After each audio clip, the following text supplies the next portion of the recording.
Сайн байцгаана уу? Дэлхийд даяар явагддаг гендер суурьсан хүчирхийлэлтэй тэмцэх 16 хоногийн аян нь хүний эрхийн ноцтой зөрчил, ялгуурлан гадуур халтыг үүсгэж байдаг охид эмэгтэйчүүдийн эсрэг хүчирхийллийн эсрэг дуу хоолойгоо нэгтгэхийг уриалдаг юм аа. За хүчирхийллийн эсрэг үндэсний түвэнд 1997 оноос хойш гендер суурьсан хүчирхийлэлтэй тэмцэх 16 хоногийн аяныг орон даяар зохион байгуулж явж ирсэн.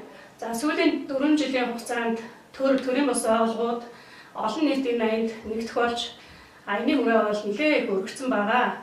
Энэ жилийн аяныг өргөх гэрүүл ажлын байр олон нийтийн газарт яг одоо гендер суурьсан хүчирхийллийг цэглэн урьяндаар зохион байгуулж байна. За аянаар дамжуулан охид эмэгтэйчүүдийн эсрэг бэлгийн болон бие махбодын хүчирхийлэл буурахгүй байгаад олон нийтийн анхаарлыг хандуулж уг үзэгдэлтэй тэмцэх үр дүнтэй арга хэмжээ авахыг уриалдаг. Гендер суурьсан хүчирхийллийг зогсооход хүн бүрийн дуу хоолой санаачлага оролцоо маш чухал байдаг. Таны хийсэн алхам эерэг өөрчлөлтийг бий болгож чадна. Та харилцаагаа өөрчилж чадна. Аливаа зөрчилтөнтэй асуудалд тулгарсан тохиолдолд бусдыг сонсож ярилцаж зөвшөөрлөж шийдвэрлэхийг эрхэмлээрэй. Та бас хандлагаа өөрчилж чадна. Бусдад хүч хэрэглэсэн ямар ч үйлдэлд ялагч байдаггүйг ойлгож өөр гарц шийдлийг олоод тусалж дэмжээрэй. Та үйлдэлээ бас өөрчилж чадна. Та хүчирхийллийн хажуугаар чимээгүй өнгөрөхгүй өрштөө найзтай тохиолдсон хүчирхийллийн талаар холбогдох байгууллагад нь мэдээлээрэй.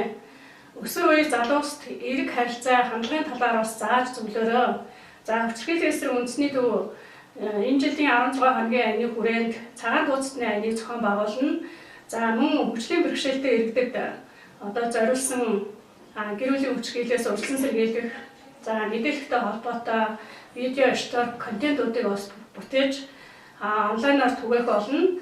За мөн даван туулагчдын түүхээр за жижиг видео контентуудыг бас хийн. За энэ болгоомоор яг гэхээр гэр бүлийн хүчирхийлэл, бэлгийн хүчирхийллийг даван туулж болдго юм байна.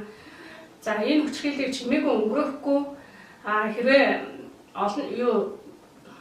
тухай бүрт нь одоо холбогдох байгууллагт нь мэдээлэх юм бол энэ төрлийн хүчирхийлэл зогсох бүрэн боломжтой. За энэ гэр бүлийн болон бэлгийн хүчирхийллийг хүн үйлддэг учраас хүн л энэ үйлдэлийг зогсоож чадна. Та бүхэнд эрүүл энхээ аз жаргалыг хүсье.